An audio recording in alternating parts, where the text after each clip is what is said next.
ini loh, godaan untuk manusia itu pertanyaan seperti ini. Kowe nek bojomu meteng, kowe gelem nrimo bayimu sok-sok nek wis cetha rupane apa wis ben wae meteng kok pokoke nek wis lahir lagi kowe ngerti rupane? Apa kowe kudu ngerti rupane sik lagi bojomu kok tengi ngono? Nanti Mas yang tanya aja ya. Gimana Mas? Jadi pokoknya sing penting mbuh engko piye rupane penting bojoku meteng ngono lho. Dadi kowe iki aja njaluk saiki sing jenenge ketemu Gusti Allah masuk ke gelombang zat iki piye rupane wujude iki aja takon saiki. Apike wis piye? Kowe gare gelem apa ora rono engko nek kowe takon saiki wujude iya ya, kaya engko kowe gelem gawe lagu nek wis jelas payu, ngono to. Ya aja kowe gelem nyupir taksi nek jelas sing penumpange pira, ngono ayo ora sida nyambut gawe kowe. Jadi ndak usah nanya itu, pokoknya dinikmati aja perjalanannya itu, bukan panennya yang kamu nikmati, perjalanannya. Bentuknya bagaimana tan kinaya ngopo, tan kena kini laisa kamitsli syai'un. Ngono lho, Dik. Walam nek kowe mengandalkan pengetahuan nganti tekan semono, kowe tidak bisa menikmati tidak tahu. Orang ngerti ki penting ya. Kita tidak ngerti itu penting, jadi bukan hanya ngerti penting itu, nggak ngerti itu ya penting. Misalnya kamu tidak ngerti persis isi hatinya istrimu, itu juga penting. Nak kowe ngerti persis, mesti pegatan, kowe seminggu pegatan. Nak kowe krungu tenan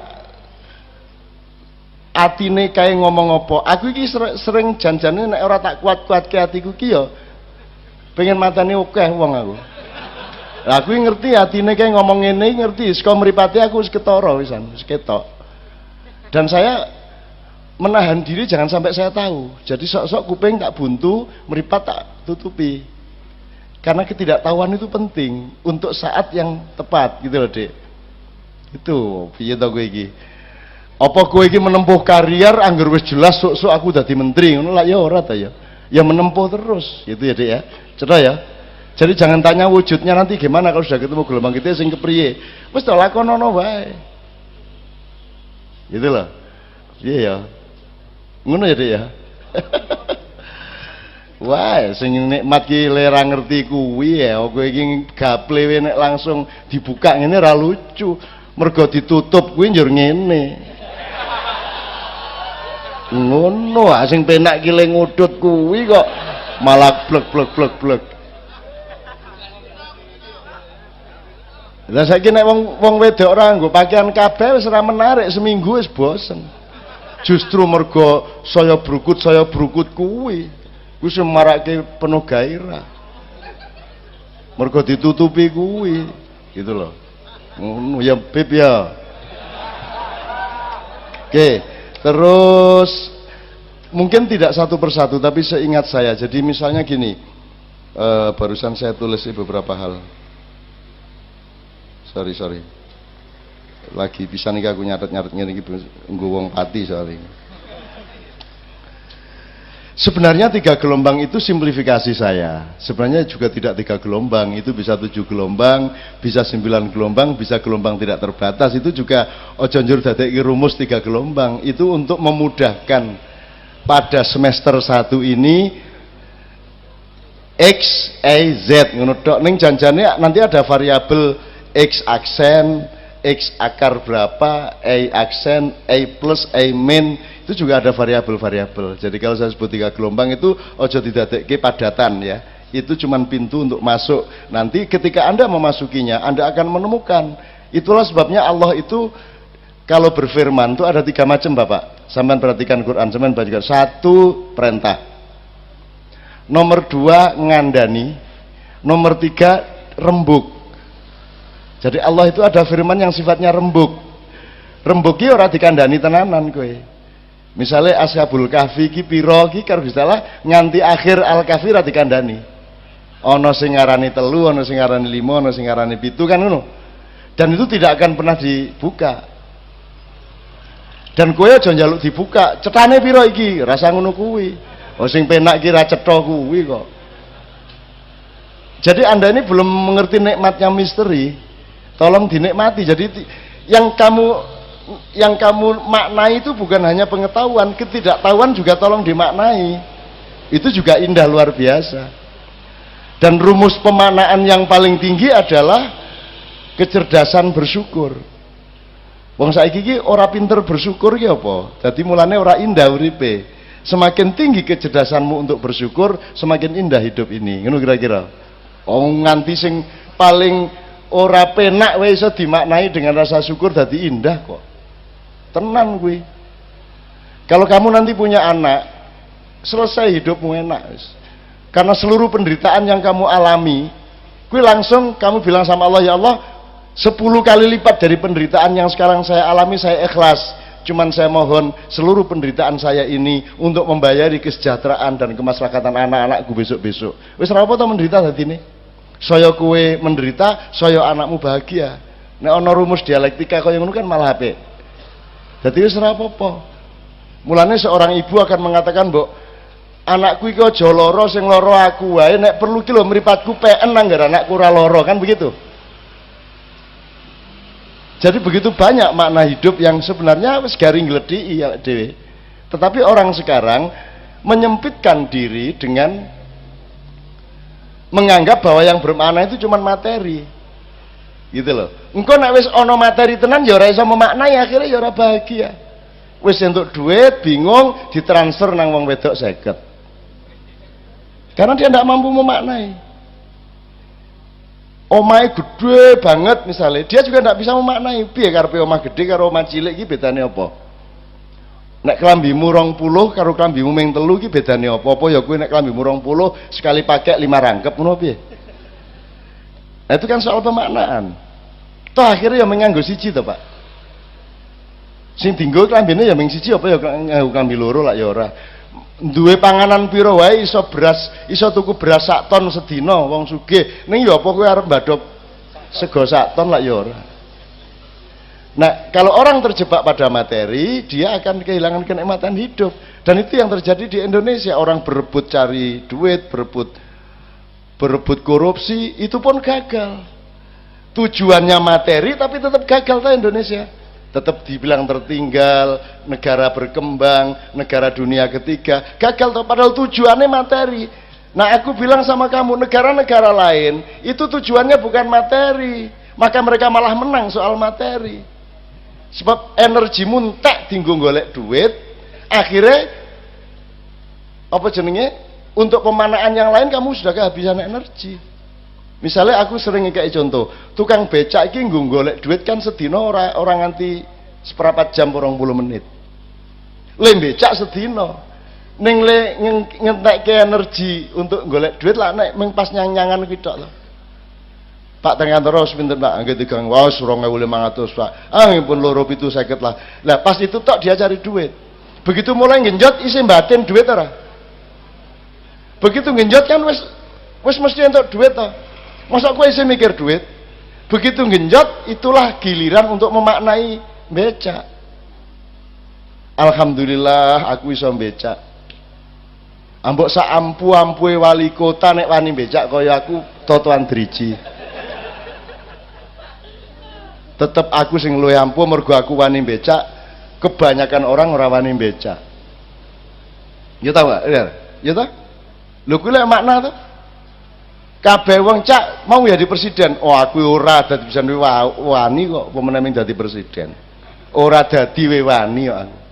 Ora dadi apa-apa ki lho wani, apa meneh dadi apa-apa. Jadi bukan tantangan untuk menjadi apa-apa bagi saya.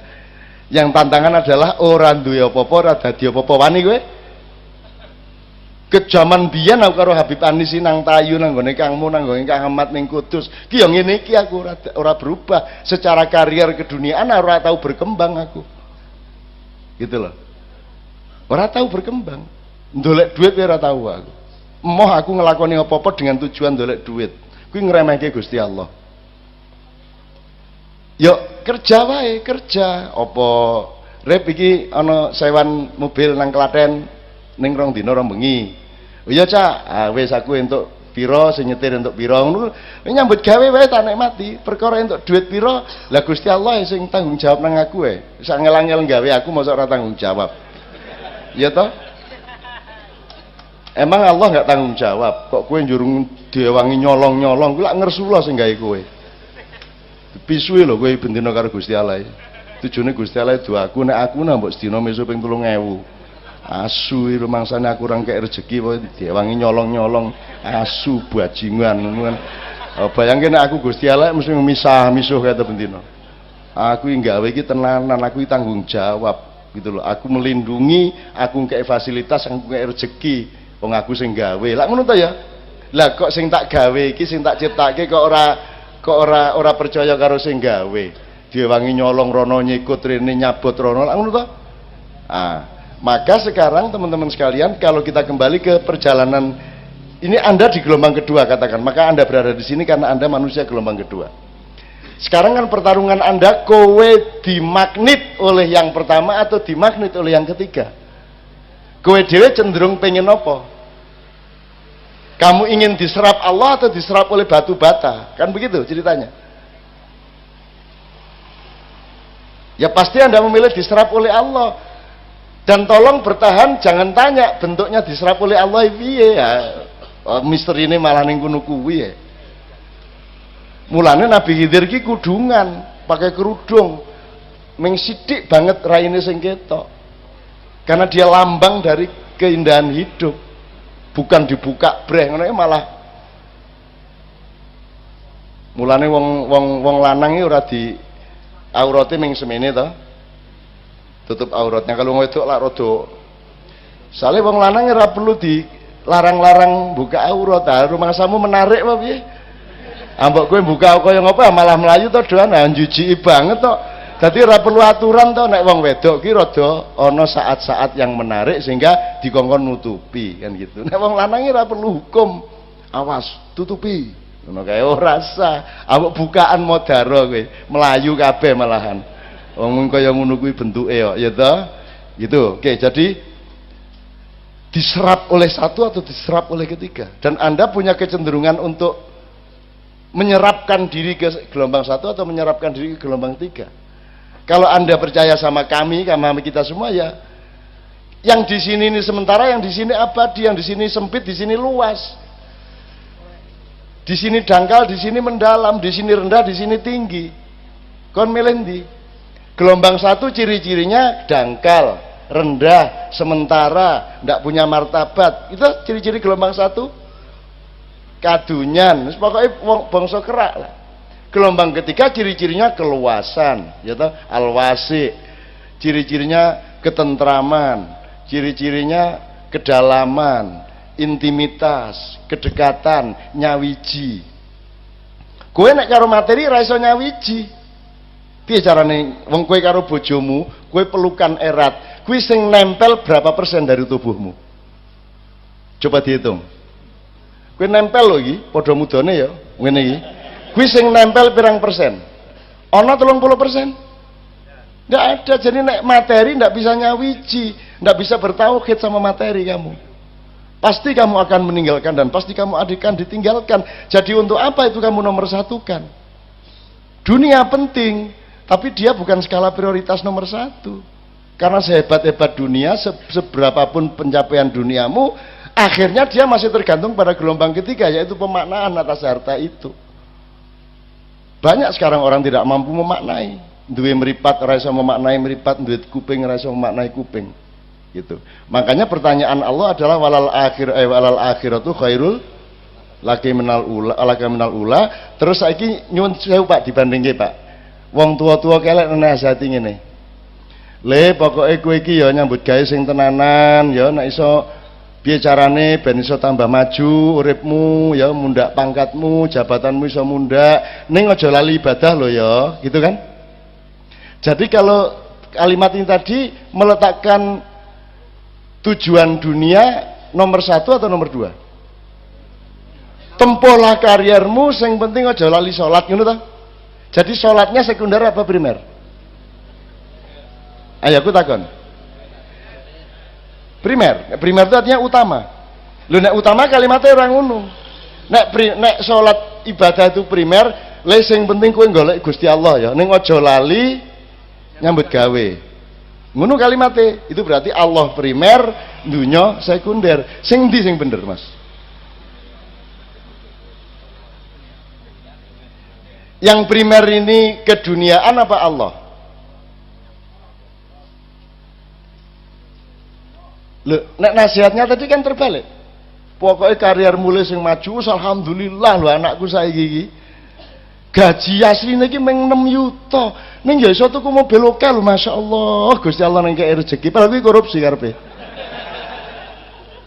Iso gawe masjid, iso gawe ngono lho. Padahal itu korupsi maksudnya. Dan ibu-ibu bangga. Ya Allah, anakku saiki wis show ning dindi lho, dadi penyanyi dangdut karo ngene-ngene sing ngeterke ibune nganggo jilbab, karo wiritan ya masyaallah alhamdulillah anakku saiki wis eksis. Wis eksis urung XL. Kan gitu. Piye to wong-wong uteke kualik-kualik ini. Nek miturut Allah kan jelas ayatnya wabtaghi fima atakallahu darul akhirah wala tansa nasibaka minad dunya. Itu pedoman, itu metodologi untuk menemukan Allah. Di dalam perjalananmu mencari ujung dari pengembaraan yaitu al-akhirah, yang di situ ada Allah, kamu jangan sampai lupa mencari nafkah. Jangan sampai lupa urusan duniamu. Jadi dunia ki meng aja lali lho meng ngono tok. Yang kita lakukan, bahkan nasihat orang-orang tua kita kan terbalik. Ojo lali ibadah lho, ngono tok to. Dadi ibadahe mung sambilan. Akhirnya ibadah dipersembahkan, ibadah kepada Allah dipersembahkan untuk kepentingan dunia. Ya toh, piye carane ben dagangan luwe laris, umroh.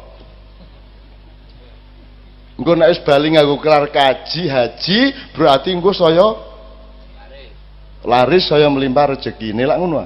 Bahkan Gusti Allah mung dienggo cewek. Nek wis jembret silite, kepet, umroh. Kepet iki maksudnya nek wis arep konangan KPK, umroh. Kok nek wis mulai terancam dadi terdakwa, umroh. Minimum nang kadipiro. Golek perlindungan, kan begitu. Dan ini akan terjadi terus sampai 3 tahun yang akan datang. Itu teman sekalian. Jadi saiki sak karepmu. Saya ingin mengatakan sama Anda, saya sudah 60 tahun lebih dan saya sangat menikmati itu tadi. Wabtaghi fima atakarul darul akhirah. Jadi aku ora kepencrut dunia iki. Blas. Ya ning aku ora nganti kaya Sayyidina Ali. Nek Sayyidina Ali itu kepada dunia dia mentalak 3. Nek aku talak 1 wae lah. Artinya ya dunia gurri ghairi laqad talaqtuka thalathatan, wahai dunia kamu tidak usah merayu. Kalau kamu merayu carilah yang selain aku. Kamu tidak usah merayu aku karena aku wahai dunia sudah mentalak kamu talak 3. Kata Sayyidina Ali Nagora. Dunia tak rabi ning manut aku. Ora tak talak kowe. Nek kepeksa nek kowe wis mulai macam-macam karo aku tak talak dunia. Duit mulai menjajah aku tak buang. Kan begitu. Apa wae yang semua sifatnya keduniaan tak tinggal nek mulai arep menjajah aku. Apa wae? Media massa 15 tahun saya tinggal. Televisi saya tinggal, tidak mungkin saya siaran televisi. Kalau ada di ADTV Jogja, itu bukan kita siaran di televisi. ADTV ngambil acara seperti ini dimuat. Tapi bukan kita syuting untuk televisi. Karena televisi kalau ngajak kita syuting mereka yang ngatur, saya tidak bisa diatur. Aku rasa diatur sapa-sapa. Aku ora taat karo Kanjeng Nabi ora taat aku. Muter aku ya. Wah, cak nu ora taat karo Kanjeng Nabi. Ya ora no. Taat nang Gusti Allah no. Kanjeng Nabi dudu Gusti Allah, Kanjeng Nabi ki mung dikon ngeterke apa wae sing kudu kok taati saka Gusti Allah, tapi hak untuk ditaati itu Allah Subhanahu wa taala. Ngono lho. Kudu wani ngomong ngono kuwi. Nek ana Kanjeng Nabi nyun sewu nggih, nyun sewu. Ya ngono, ora apa-apa. Kudu dikendeli. Ah iki do ingah-ingi. Wah, Nabi Musa sekti, jare sapa? Ora ana wong sekti. Lha ku tongkate iso nyigar segara kuwi lak mau pas diperintah, coba sore ning ngene meneh nek mbelah. Ora Rumusnya jelas, la haula wala quwata illa billah. Jadi semua pendapat saya ini insya Allah dibenarkan oleh semua rasul dan nabi, dan mereka tidak mau menyaingi Allah. Sekti nama mboten Nabi Musa? Mboten. Orang no selain Allah sakti tidak ada, hanya Allah yang sakti. La haula wala quwata illa billah. Cetha welo-welo. Lah kok Nabi diarani sekti njur kowe dhewe percaya nek kowe sekti. Aku kowe ra iso ngarani aku sekti, tak tolak kowe. Nek kadang-kadang rada ajaib kae tak duduhi ki rahasiane. Ora kuwi ra sekti. Kuwi meng Gusti Allah gawe. Dilalah kuwi nek ora disetel karo Gusti Allah ya ora kedaden. Oke sing sekti-sekti oke. Ning kuwi dudu aku sing sekti. Sing sekti Gusti Allah. Nah, nek kowe gelem ndoleki ngono kuwi nikmat banget urip kowe poso-poso ngene aku sering ngomong, aku takon terus terang ya. Kowe jawabnya jujur ya. Kowe jane seneng ora poso iki? Asli. Ora to? Nah, ning dindi kan ora wani to ngomong ngono. Jadi di Pati ini sudah revolusioner ke gelombang ketiga. Loh, cak piye kok wong Allah menyuruh kok kita ndak suka? Loh, piye to kowe iki? Kowe mulane sing lengkap, sing jangkep harus punya multiple intelligence. Jangan hanya punya mono intelligence. Akalmu kudu rangkep nek wong Jawa. Aja nek ngerti irung, kowe ora iso ngerti irung, kudu ngerti pipine, mripate, bathuke, cangkeme lak ngono. Apa ana irung tanpa liya-liyane kuwi mau? Jenengan nek irung mlaku dhewe ijan. Apa irung seleke dhuwur kene? Apa ning kene iki ana irunge njur ngambus-ngambus, ning bis kota kae ngene. Itu yang disebut multiple intelligence. Nah, kenapa kok tidak suka? Loh. Wong mulya kuwi sing gelem nglakoni barang sing dheke ora seneng ning apik. Kuwi mulya jenenge nggih mboten Mas. Nek kowe seneng poso, njur kowe gelem poso pas Ramadan, istimewane apa wong jen kowe seneng kok? Nggih mboten? Ning mergo kowe iki asline ra seneng, jenenge menungso isih jasad, kuwi ya mesti seneng badhok, seneng ngombe, seneng ngerokok. Kejaba sing ora. Bab ngerokok ya. Dadi asline lek ora seneng to poso. Ning kowe dhuwur ganjaranmu mergo kowe gelem nglakoni barang sing jane kowe ora seneng tapi kuwi apik. Itu namanya pendekar. Apa ana tentara seneng perang? Wih, hobi aku nek ora nembak dina ora penak rasane. Anak tentara kaya ngono kuwi ya kan begitu. Tanda kedewasaan, tanda kependekaran adalah kalau seseorang sudah rela melakukan sesuatu yang dia tidak sukai atau rela tidak melakukan sesuatu yang dia sukai. Poso mengandung kedua-duanya. Jane kowe ora seneng ning kowe lilo ora mangan, jane kowe seneng mangan ning kowe lilo ora mangan. Jane kowe ora seneng ora mangan ning kowe gelem ora mangan. Nah ngono to. Jadi kita dapat pahala double ndak karu-karuan. Jadi omongke ning ndi? Aku jane ora seneng poso aku. Ning ora apa-apa ikhlas apik kok. Ngono. Engko nek kiai ini arep nesu, ning aku gelem ikhlas aku, jane ora seneng. Ning apik kok, tak lakoni apik kok. Ora iso nesu to kiai ini. Ngono. Nek perlu gudon sik liwat. Aku ora seneng poso. Ora seneng poso. Liwat ngarepe ketua majelis ulama itu. Ora seneng poso, asline moh aku. Ning, aku nek kiai ini ngene iki. Ning aku ikhlas poso mergo apik. Ora nesu. Kowe ngerti ora? Yang diucapkan Umar bin Khattab ketika mencium Hajar Aswad. Kalimatnya persis, kalau tidak karena Rasulullah menciummu, aku tidak akan mau menciummu. Tapi karena engkau dicium oleh orang yang aku cintai, maka aku juga menciummu karena aku juga mencintai yang dicintai oleh orang yang aku cintai. Loh, ngono lho. Urip ki. Penak ta kuwi? Ngono. Mulane nek Kanjeng Nabi pakaiane di atas mata kaki, kathokmu kudu congklang. Ngono. Lho iki tenanan, malah sesuk diketok ya. Ketok ya, nek panjenengan kowe terusno Kanjeng Nabi, Nek dakwah aja nganggo mikrofon, soalnya Kanjeng Nabi ora tau nganggo mic. Ora tau nganggo payon ngene iki, ora tau listrik, ora tau. Kanjeng Nabi nek lunga kaji iki mlaku nunggang unta. Kowe sesuk awas nek kowe nganggo pesawat. Kowe kudu ngelangi kowe lewat Semarang tekan Sumatera, Sri Lanka. Nek jan kowe tresno Kanjeng Nabi ya toh. Aja ming kathokmu tok kok congklangke. Sembarange kudu konsisten. Kanjeng Nabi ra tau kuplukan, aja kuplukan. Kanjeng Nabi ra tau mangan soto to? Tahu to Kanjeng Nabi mangan soto? Ora tau, awas kowe mangan soto, bid'ah kowe mangan soto.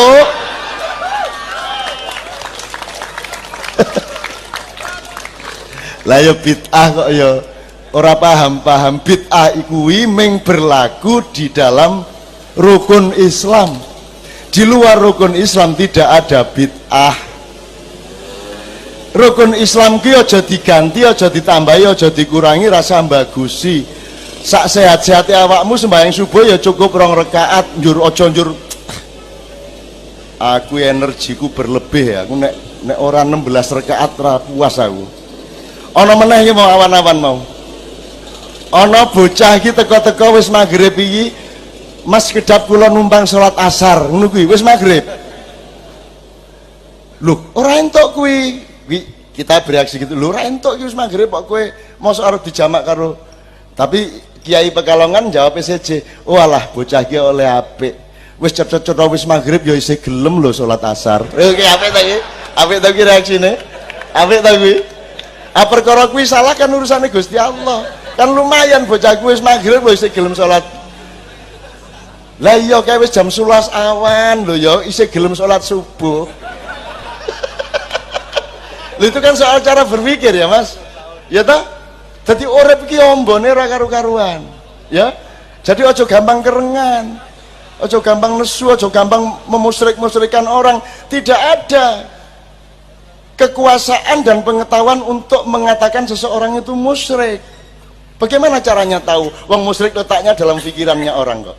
Niatnya apa, yang dituhankan siapa, kan ada di pikirannya dia dan di hati dia. Bagaimana caranya kamu tahu? Apa mergo ngobong menyan terus syirik ngono? Perilaku kayak apa misalnya? Itu syirik. Bagaimana bisa menyimpulkan bakar menyan itu syirik? Kan tergantung niatnya apa. Lah nek niatnya nih aku mbangane bakar ndasmu tak bakar menyan wae. Piye? Apik ora kuwi? Apa ora kuwi? Loh, yang menjadikan seseorang musyrik atau tidak itu kan kalau dia menuhankan yang selain Allah. Nek ngobong menyan belum merupakan bukti bahwa dia menuhankan selain Allah. Yang bisa membuktikan adalah niat di dalam pikiran dan hatinya. Lah untuk mengetahui niat caranya piye gue? Caranya piye gue? Lah ngecek piye? Mulane itu di luar kekuasaanmu. Nyirik-nyirik ke wong, ngafir-ngafir ke wong, kamu tidak punya ilmu, tidak punya pengetahuan, tidak mungkin kamu bisa tahu itu. Wong kafir apa ora iki ra iso. Abu Thalib iki mlebu Islam apa ora iki ra ngerti, belum pernah secara resmi menyatakan syahadat, tapi nek ning jero atine wis wingi-wingi piye? Ya karo Gusti Allah lep meneng ya lep ya kita kandhake nek kowe urung sadat ya meneh ben kedo sinau sok-sok. Jadi ada fenomena Abu Thalib pamannya Rasulullah yang dibiarkan misterius, muslim atau tidak, dan misterius itu diperlukan supaya orang berpikir terus, supaya punya kerendahan hati kan ngono. Jadi ojo gampang-gampang nyimpulke wong kafir apa ora kafir piye lemu ngerti. Gitu loh, ora iso kowe ngerti nek ngobong menyan lah ngopo ngobong menyan kok ora entuk. Oke, gasmu. Loh, apalagi di dalam tradisi peradaban Jawa, menyan itu kan berfungsi password. Password itu kode untuk membuka pintu tertentu. Lah ngono to. Kowe mlebu apa, WP sapa, kowe kudu ngerti password-e, kowe tuku password-e ben kowe iso mengakses ke dalam. Nah, menyan itu juga adalah password untuk memasuki sebuah gelombang tertentu. Ayo piye ayo. Ora apa-apa to. Artinya kemungkinannya sangat banyak.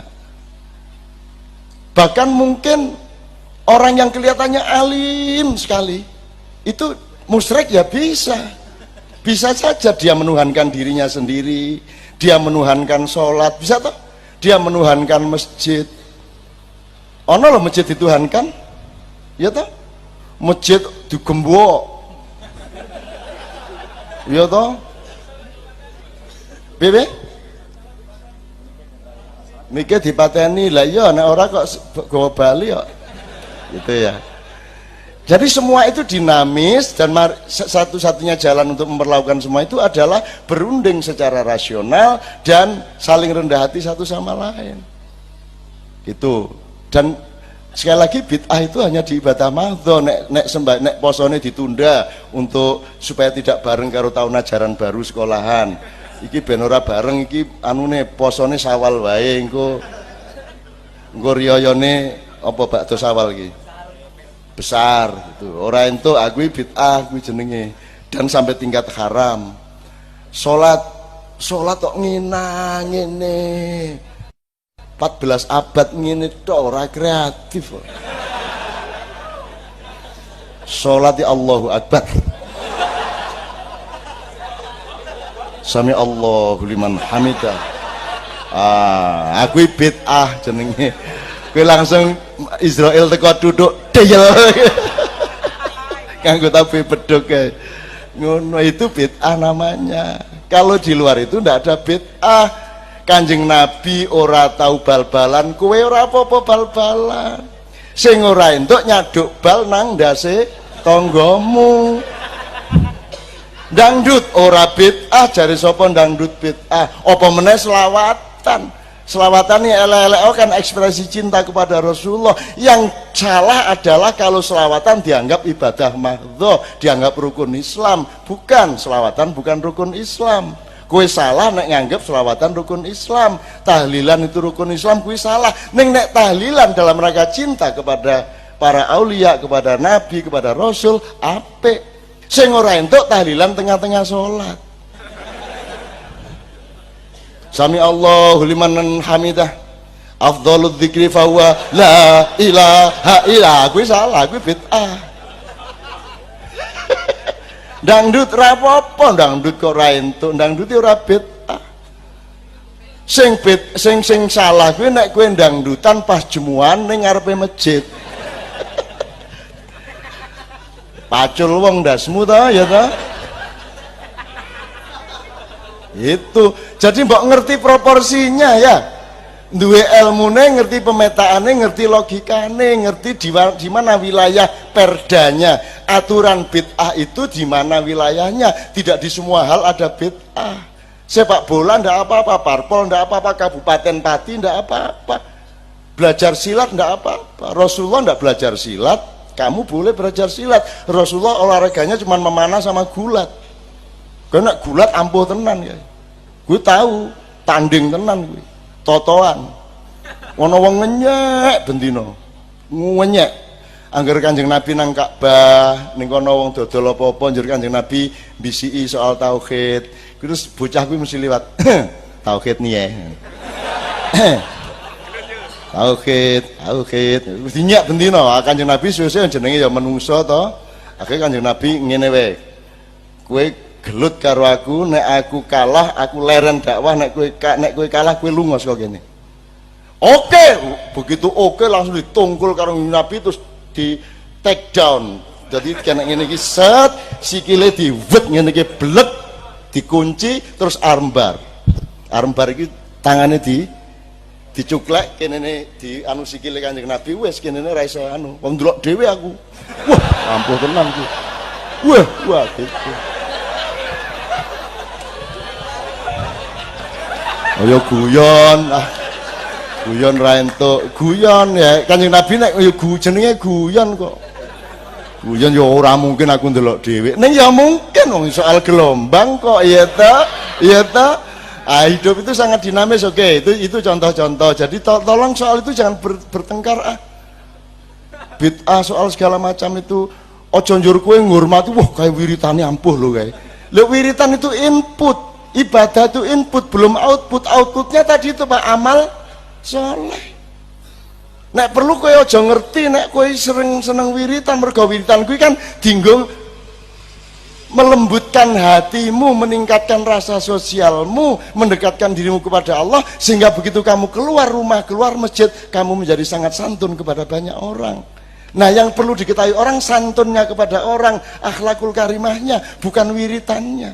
Jadi tanda orang Islam yang baik bukan jumlah wiritannya. Ono wong ora nganggo wiritan ning tetep apik ya ono to. Oke toh, kaya kowe barang kuwi to. Itu loh. Lho, nggo apa nek kowe ahli wiritan, kowe pinter maca Quran ning njur sombong karo wong. Angger pengajian merasa lebih alim, lebih pinter dari umatnya. Lah ngono sih. Terus langsung kayak gini ya. Gini ya. Wah, gayamu lele. Sopo gue iki kan gitu. Nah, di pengajian kita ini ndak ada gitu. Kita ini bareng-bareng ngaji. What does it mean? What does ngaji means? Ngaji mean bangun aji. Ajine uripmu. Aji itu dalam bahasa Arab sesama manusia horizontal disebut martabat, nek vertikal disebut darajat. Derajat hidup apa? Ngasah jiwa. Ngasah jiwa, ngaji niku lak singkatan. Kowe iki senengane singkatan. Ana gelas tugel ra iso dilas. Ora nek kabeh tugel ra iso dilas ya tangane ya gelas ya iso dilas apa nek tugel. Wong Jawa ki senengane ning ya ora apa-apa kuwi itu bentuk pencarian juga. Apa? Top. Tak pikir apa jebul tua ompong perak. Jadi apa? Ki ya nyeneng ke ora apa-apa dengan niat baik semua menjadi oke, ndak ada masalah. Cuman nek ngaji itu dari kata aji, Pak. Dan jangan dicari kepanjangannya atau singkatnya, memang kata aji. Kalau pengkajian di kampus itu simposium menganalisis masalah, itu pengkajian. Kalau yang kita lakukan ini non akademis, ini lebih luas dari dunia akademis, yaitu membangun aji ning urip. Piye ben aji yang duwe isin, orang nyolongan, orang bagusi, orang minteri wong, orang ngendas-ndasi wong, orang petita-petiti dadi iki dadi iku, lek ngono ta sing wong sing duwe aji. Nah, sekarang banyak imam-imam yang di depan, yang di atas panggung malah ra duwe aji. Ono meneh sing saking dhuwure le dadi imam sesuk pengen dadi wali. Saiki carane pengen dadi wali ki macem-macem. Anggur kelakuane dianeh-anehke, ono sing sengaja sandale selen. Anggur wali ngene iki lho, nek wali sandale mesti ngiwa karo ngene ya. Ono kuwi, ono meneh kiai sing begitu munggah panggung ngene iki. Wali iki, wali ngono. Susah iki. Saiki wali ki oke banget, dan yang melantik wali kan layak riful wali ilal wali. Sekarang wali dilantik oleh travel bureau. Ada wali ke-10 Gus Dur. Sekarang ada wali UJ. Nggak, ini wali dalam arti itu. Nek wali murid, wali kelas kan tidak ada kepentingan kapitalisme. Itu cuman kabudayaan dan ilmu biasa. Tapi kalau wali ini kan kapitalisme, ini dunia materi. Supaya bisa menarik orang untuk ziarah, biasanya ziarah wali songo, saiki ojo ming wali songo. Kudu ono lahan-lahan lainnya. Misalnya ziarah wali 10. Ke Tebu Ireng, ke tempat Gus Dur. Akhirnya Gus Dur dadi wali. Padahal ada makamnya Kiai Haji bapaknya Wahid Hasim, ada makamnya Hasim Asy'ari, kira tahu dilirik. Akhirnya kan terjadi bukan kecemburuan, terjadi agak kurang harmonis di alam barzah. Tapi Gus Dur di traveli terus, mbak ora, bapak ora. Akhirnya suatu hari ditemenin Sunan Kalijogo, Sunan Ampel, Imam Busiri, bareng Durakman kontene Durakman gitu. Terus Gus Dur diaturi moro wonten dawuh Mbah. Ngene le, kene le. Wali kon saiki ya. Gak kondo-kondo aku nek kon wali. Le mesake Gus Dur to ya. Kalau memang kita menyimpulkan beliau wali, mari kita hormati benar-benar sebagaimana layaknya menghormati para pemegang walayah. Walayah itu sertifikat kewalian. Nek risalah sertifikat kerasulan, nek nubuah sertifikat kenabian, nek khilafah sertifikat Hizbut Tahrir. Jane wae kene kabeh ane wis dipek Hizbut Tahrir ya wis ben ra apa-apa, wis ra apa-apa. Wis kene malah ora dadi khalifah, malah ra dosa to ya, malah penak gitu. Nah, mari kita hormati penuh ini kan enggak. Gus Dur diwalikan untuk kepentingan travel, bisa mempengaruhi banyak orang untuk menyerap duitnya. Jadi sekarang ada wali 10, kemudian ada wali 9 Jawa Timur. Kan wali kan songo kan Jawa Timur, Jawa Tengah, Jawa Barat. Jawa Barat 1 Sunan Gunung Jati, Jawa Tengahnya Sunan Kudus, Sunan Kalijogo, Sunan Muria. Ya. Ora Bonang Jawa Timur. Ya, ya. Nah, berarti di Jawa Timur tinggal 5. Tinggal 5. Lah ben jangkep wali songo Jawa Timur goleke 4 meneh. Golek-golek ana Yai Bungkul, ana Sunan sapa, dan cara mencari wali yang baru itu tergantung sing gampang rute bise nang ndi. Jadi sing gampang diliwati bis dhek dadi wali. Lah piye kaya ngene iki? Itu yang namanya gelombang kedua diserap oleh gelombang pertama. Gelombang kedua yang seharusnya mengabdi kepada gelombang ketiga, dia malah diserap oleh gelombang pertama. Bahkan dunia gelombang kedua dan ketiga dijadikan komoditas pada gelombang materialisme yang pertama tadi. Itu. Oke, pertanyaan lainnya toh, supaya tidak berkepanjangan nih soal wali ini nyenengki soalnya.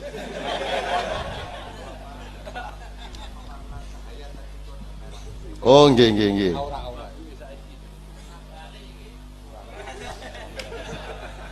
Gini Mas, piye? Oh nganti sahur. Disediake apa ning kene? Amuk modaro. Atene dodol omah ya. Gini Mas, sesungguhnya cahaya itu kalau ada warnanya itu separuh objektif, separuh subjektif. Jadi misalnya hantu kui muncul padamu berdasarkan konsep-konsep rupa dan budaya yang ada, yang terekam di otakmu. Begitu juga cahaya. Orang Jawa, orang spiritual non Jawa, para pejalan tasawuf punya konsep masing-masing. Misalnya kalau Jawa, warna yang paling tinggi, langit yang tertinggi wungu. Tapi alasannya filosofis. Wong sing wis dhuwur tenan kuwi wong sing wis wungu, ya kuwi tangi. Nah, jadi itu filosofis, dia tidak objektif. Gitu loh. Objektifnya bisa biru muda, bisa ungu, bisa kuning, dan itu tergantung, tidak ada masalah. Karena warna itu bukan fakta warna. Warna itu sesungguhnya adalah modulasi dari gelombangmu dengan gelombang cahaya. Ngerti ya? Jadi jangan bingung dengan ketemunya warna-warna pada Anda. Semua disyukuri. Menurut saya salah satu pemanaan yang pragmatis adalah Anda jangan tidak mensyukuri apapun yang datang ke Anda. Oh saiki ngimpi elek we kok syukuri ya. Ngimpi elek we langsung auzubillahi minasyaitonir rajim, rezeki. Ngono wae, repot-repot. Terus malaikat, "Oh niki pun ajeng cilaka ning ngomongi rezeki niki pripun Gusti?" Wis ora apa-apa kae wis yakin wis gak ono rezeki wae. Ngono akhire. Bener lagi. Lho husnudzon sama Allah lah. Iya ra, ketiban cecak. Ono manuk nelek kena sirahmu, waduh iki ono le langsung rezeki ngono wae. Allah kok gitu loh. Kalau husnudzon sama Allah kan Allah terharu kan gitu. Kan ada dua cerita. Allah itu nganggur-nganggur pada suatu hari ngomong sama Jibril, kayak ono cah loro ning neraka kae kon rene, cah loro sing kae saya harus sing kae kon rene. Wah Jibril sing pundi? Kae sing kono kae karo sing kono. Kowe diceluk wong loro terus di ngadep Gusti Allah. Kowe ngapa kok mlebu neraka le? Kata Allah. Terus orang itu jawab, "Ya Allah, saya mohon ampun, selama hidup saya belum pernah berbuat baik. Selalu jelek kelakuan saya." Oh ngono ya, pancen nek ngono wis pantes kowe ning neraka. Nek kowe piye le? Ngapa kowe neraka? Wah, kula niku umur kula dawa. Luwih 90 ya Allah. Ning kula niku mboten tahu pisan-pisan taaten jenengane mboten tahu kula. Blas mboten tahu ngono kuwi. Oh dadi kowe ora tahu taat karo aku. Ah nggih pisan mboten. Nah ngono ya sekarang bali. Allah kan manggil akhirnya bali. Nah, wong loro ki reaksinya terhadap perintah bali pulang kuwi berbeda. Sing siji sifat kuping, wah melayu disentak Gusti Allah melayu, sing siji melayu ning gojag-gajeg nolah-noleh ngene. Gusti Allah, wah ada dua fenomena ini. Ngono ta. Bali rene terus dipanggil lagi, ada dua opsi ini. Kowe ngapa kok melayu sifat kuping? Loh, kula ampun matur, kula niki selama hidup mboten tahu berbuat baik. Lah niki tiba-tiba jenengan perintah kon bali langsung melayu, lumayan ini saya berbuat baik sekali ini. Oh dadi ku melayu mergo taat karo aku. Nggih, lumayan pisan. Lah sing ngono mlebu swarga kono. Ngono.